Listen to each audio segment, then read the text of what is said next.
Na sviatok nepoškvrneného počatia Panny Márie sa Dom Bosco o 17:46 stredoeurópskeho času obliekal na svätú omšu, kde si v kúte stal akýsi mladík a tváril sa, že nič nerobí. Kostolník Giuseppe Komoda si ho všimol a vytiahol svoju tajnú zbraň. Poď ministrovať! Ale nie, ja neviem ministrovať. Prosím, tak ideš na hodne? Však som ti povedal, že neviem, tak nejdem. Ty babrák, že sa taký ja nevieš ministrovať. Hnev smatol zubnú kesku a fúkol chlapca. Hlava nehlava. Úbožiak nezaujímavé na počiat. Vtedy Dom Bosco zakričal na kostolníka. Co to robíte? Bez toho chlapca bijete? Leze do sakristie a neviem ministrovať. To myslíš vážne, chlapče? Čo mám do toho? Čo má do toho? Je to môj priateľ. A kde ho? Okamžite mu zavolajte.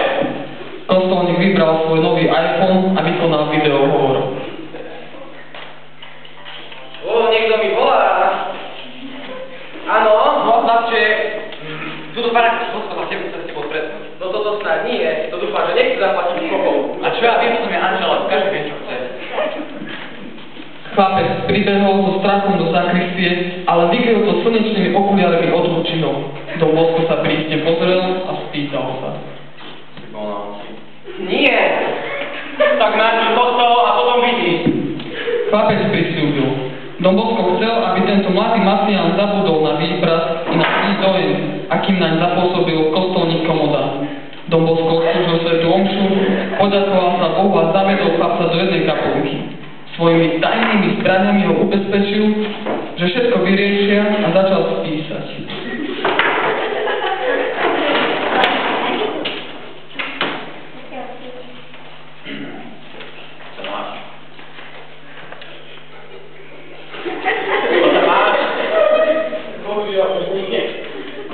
Meno.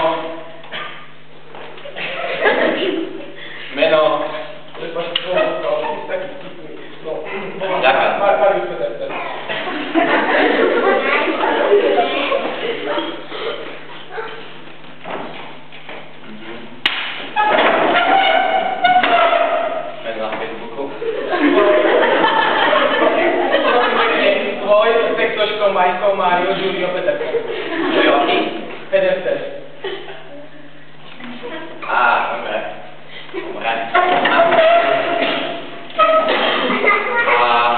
Odkiaľ si? Prosím pekne z Balkánu. A čo sa stalo s tvojou matkou? Nie ešte? Nie, bohužiaľ, ju prešla požkovka. Prosím pekne 16 rokov. Zaujímavé. A spívať vieš? No. Baby, baby, baby. Baby, baby. Stačí. A ty to máte máš? No, to také to nechce, že ty nechci. Wow. Tak to pán Mário. No, dobre. A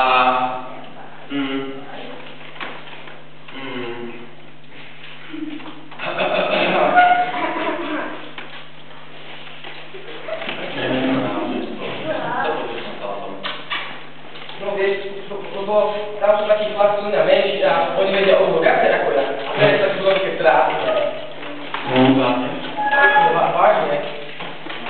A čo povieš na to, keby som ťa učil ja? No tak to určite veľmi rád. To vážne?